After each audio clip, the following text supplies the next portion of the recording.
What if I told you? There was a man so violent that chains could not hold him. So tormented that he lived among the dead. So possessed that thousands of demons spoke through his mouth. And when he saw Jesus, the demons were the ones who screamed first. This is not fiction. This is not myth. This is a real confrontation recorded in Scripture. When Jesus stepped onto a shore, and hell panicked. They crossed the Sea of Galilee. It had been a long night. A storm had raged earlier, the kind that makes seasoned fishermen pray.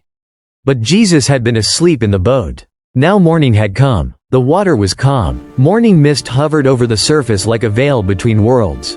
Jesus and his disciples stepped onto the shore, into the country of the Gadarenes.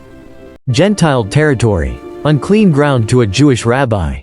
The disciples pulled the boat onto the rocks, adjusting their cloaks, stretching after the long journey. But something felt wrong. The air was too still, too quiet, and then, they heard it, a sound that made their blood run cold. A scream, guttural, inhuman. From among the tombs, a man came running. He lived among the graves. No house, no family, no peace. The townspeople had driven him out years ago. They couldn't bear the screaming, the violence, the unpredictability. Scripture says, he had his dwelling among the tombs, and no one could bind him, not even with chains. They had tried. Oh, they had tried. Chains, iron shackles, ropes thick enough to hold a wild animal. The strongest men in the region had attempted to restrain him, but he tore them apart like paper. The snapping of metal, the splintering of wood. His strength was not his own. Night and day, he wandered among the mountains and tombs, crying out in anguish, cutting himself with stones until blood ran down his arms, his chest, his face. The pain in his body was the only thing that felt real anymore. The town feared him. Mothers pulled their children inside when they heard his cries in the distance. Travelers took longer routes to avoid the tombs. Merchants warned newcomers, stay away from the burial grounds. No one could tame him. No one could reach him. No one could save him. Until Jesus arrived. The man saw Jesus from afar. And something in him, or rather, something possessing him, recognized who had just stepped onto the shore. He ran, not to attack, not to flee, but to fall down before him. The disciples stepped back, instinctively reaching for anything they could use as a weapon. But Jesus stood still, unmoved, unafraid. And then the man cried out with a loud voice, but the voice was not entirely his own.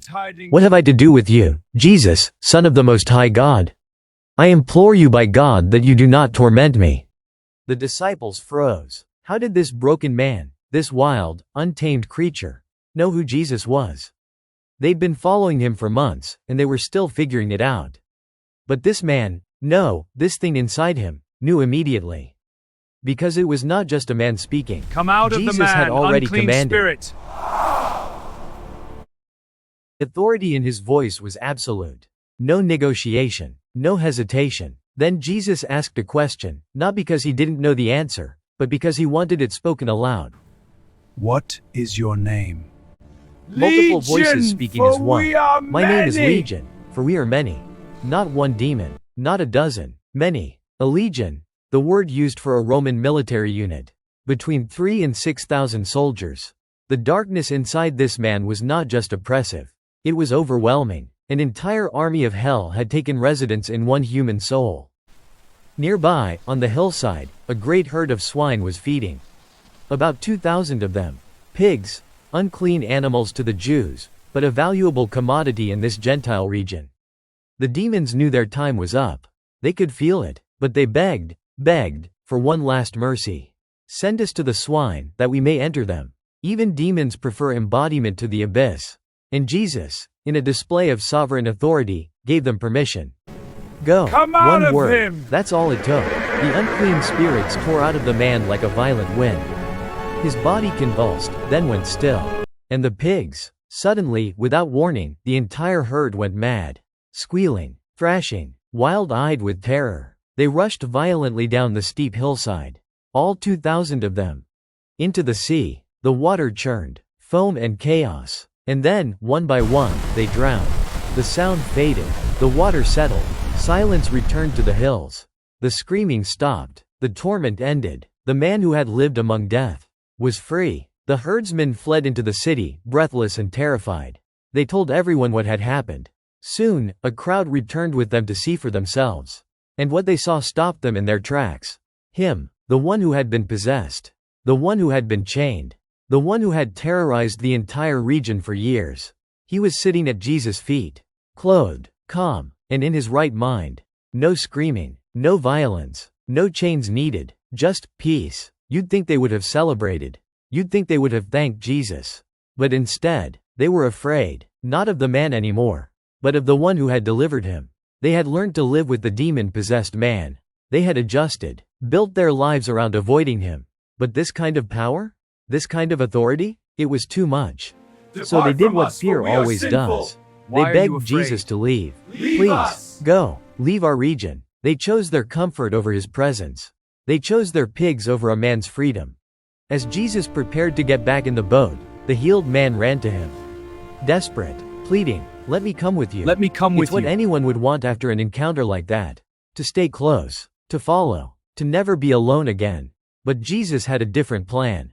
He said, Go home to your friends and tell them what great things the Lord has done for you and how he has had compassion on you. go back, not to the tombs, but to your town, your people, your life. Be a witness. So he did. He departed and began to proclaim throughout Decapolis, 10 cities, all that Jesus had done for him. The man who once terrified a region became the first missionary to it, and all who heard him marveled. Chains could not hold him. Men could not help him.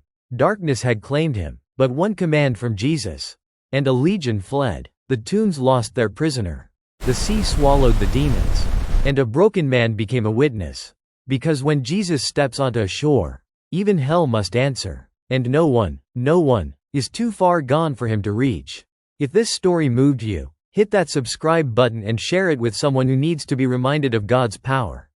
Like if you believe the Lord is God, and comment God the healer below. Let's declare it together.